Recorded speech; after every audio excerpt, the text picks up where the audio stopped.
we see them forces at work at the present time. They will also, as they have done with British gas, they're doing with British gas as they have done with British steel, and of course the privates into hospitals is a first step against the break-up of the health service. May Day, Mr. Chairman, is an international day, and I think that the television cameras shortly after the strike, showing the pictures in South Africa, brought it home certainly to our members, because we saw the police armed with the batons, with truncheons, and indeed with guns, the riot shields, the armour-plated wagons that we saw during our dispute. The only difference is that them people are trying to break out, whereas the Tories were trying to pen us in with that system.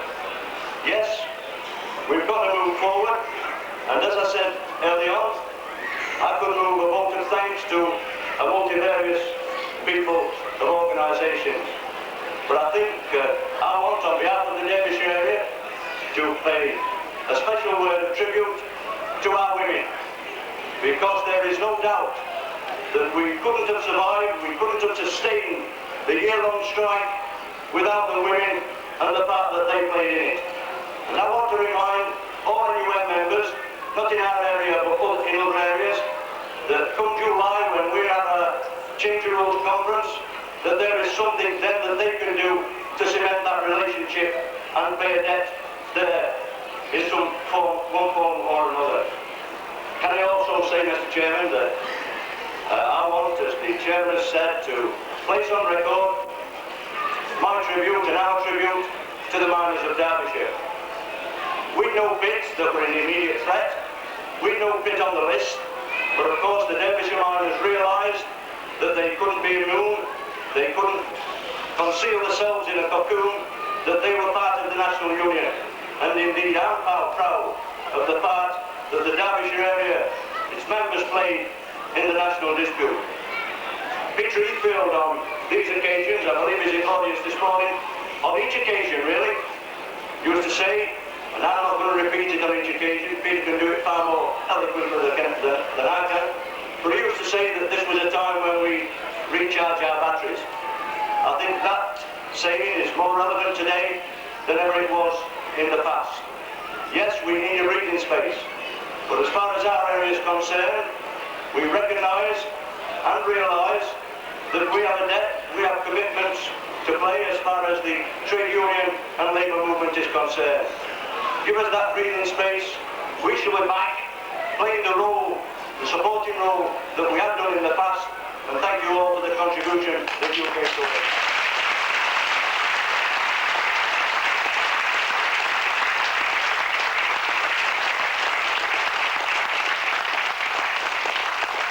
Thank you, Roland. As the miners' strike clearly indicated, the value of good, positive leadership, not just at area level, but at national level as well. And towards the end of this year, some of the larger unions are facing elections for leaders. The AUEW is shortly to surrender Patrick Duffy to the House of Lords, and it's essential that if the labour movement is to go forward, that unions like the AUEW elect positive and strong leaders. We believe that our next speaker is the man to replace Duffy in the AUEW. So I'd like to welcome John Tucker.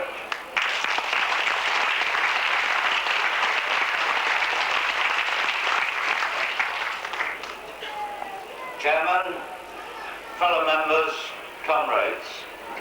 Firstly, I would like to thank the organisers for the opportunity of attending this magnificent demonstration today.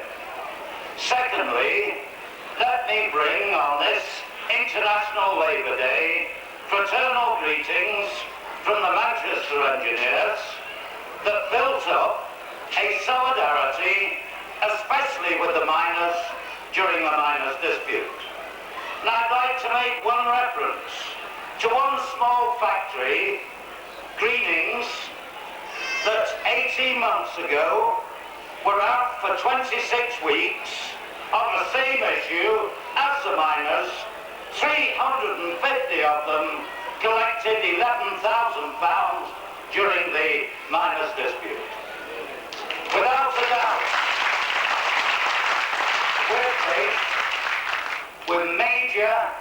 problems in all walks of life. But I'd like to say, with regard to engineers, we're involved at the crossroads, and in particular our dealings with the employers. Instead of getting down to the old criteria of solidarity and unity, we're involved with a leadership talking about non-disruptive clauses and trying to trade in hard-won conditions that have taken us years to win to pursue a shorter working week. That's not the way forward. With unemployment and the problems of new technology that's facing all of us, this point in time, we should be taking that subject on, and we should be ensuring that we have consultative national agreements involved in all new technology. Because, fellow members, new technology, we must ensure the fruits are properly divided and equally shared. And that's the road I see we will get a shorter working life, a shorter working year, and a shorter working week. Now let's deal with wages. We've been depicted by the media as greedy, work-shy, people who are lazy. And when we look at the facts are these. In generalisms, we have the lowest wages in Europe and Scandinavia, with the exception of Spain. We have the lowest unit costs in Scandinavia and Europe, with the exception of West Germany. What the media say is not correct. And we have the highest level of unemployment per thousand per head of population in Europe. And let me remind you, we went as trade unionists, if we agreed or not, to 7 years in the 1970s to wage restraint, dictated and by agreement. And that's where it's left us. And the quid pro quos of industrial democracy, my God, the miners could laugh at that today. Many problems facing us. The major one at this point in time, and we've got to go from this rally to ensure we have the support of all our members, and that's the forthcoming ballots on the political levy. And bear this in mind, in talking to our members, to vote yes for the political levy doesn't mean if they decline, they have to pay it. But they could deny us the right to pay that levy and deny our organisations our proper affinity, our historical links with the Labour Party. Let me make some other points, or just one point, with regard to another union and my own. I'm concerned about the involvement of the media, not only in the forthcoming ballot on the political levy, but on the basis of members electing their leaders. And of course, we've got the Woodrow Wyatts, and we've now got the new Cub reporter, Lord Chappell, who's joined the fray. And I hope the day will come that when they voice and state their point and urge you to support certain candidates, that will be the kiss of death. And that's when we'll know this movement's on its way. But I'd like to say this. Poor old Ron Top of the T&G. That man, and let me say this, no one can go along with any form of ballot fiddling whatsoever. This movement's too great for that sort of thing. But in that union, they elected Ron Todd. And for the media, and the establishment and the government, it was the wrong man. And yes, they poked every bit of dirt they can find in terms of that election. And I give that man his due. He stood up, not the executive, the TG, and said, I will not take this task on without the full mandate or under a cloud. And he's running again. And I urge all support to him for what he represents and his principled stance. And in conclusion, let me say this about the postal ballot. In the AUEW, we've had a postal ballot for nigh on 15 years.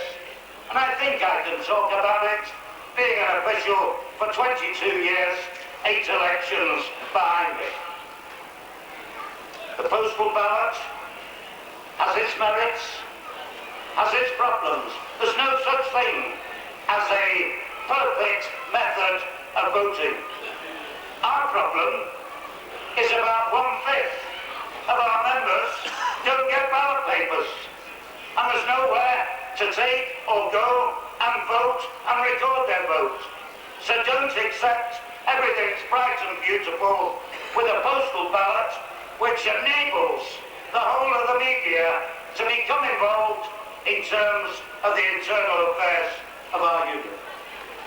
Fellow members, it's been wonderful being here today, and I think it indicates, notwithstanding the adversity, problems and difficulties we have, as Tony says, unity, solidarity, and if we build that unity and solidarity, no one will stop us. Thank you.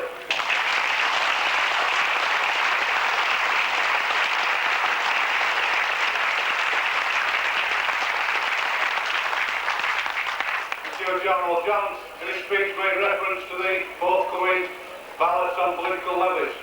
And it's important for the future of the Labour Party and for the future of the trade union movement in general that these ballots are conducted in a proper way and that the result is the right one, not just for the trade union but for the Labour Party. Our next speaker is soon, like John, to be standing for election for an official position. David Baxter, the General Secretary of the General Municipal Workers, is shortly to retire. The General Municipal have consistently played a leading and important role within the Labour and trade union movement. And it's important for the GNM to continue to fight on behalf of the broad Labour movement. It's important that the man to succeed David Baxter is strong enough to lead the GNM into the battles that are coming, that we've got to face in the future. I believe that our next speaker is that man, so I'd like to welcome John Edmonds of GNM.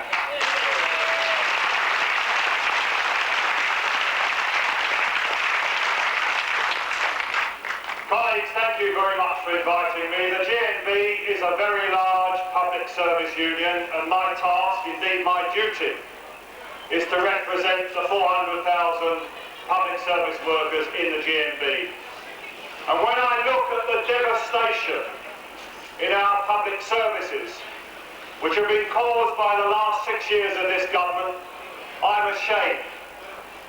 I'm ashamed, first of all, that any Prime Minister of this country should have seen as her duty, her aim, her task, the dismantling of the welfare state. But I'm also ashamed that we've done so little to stop her.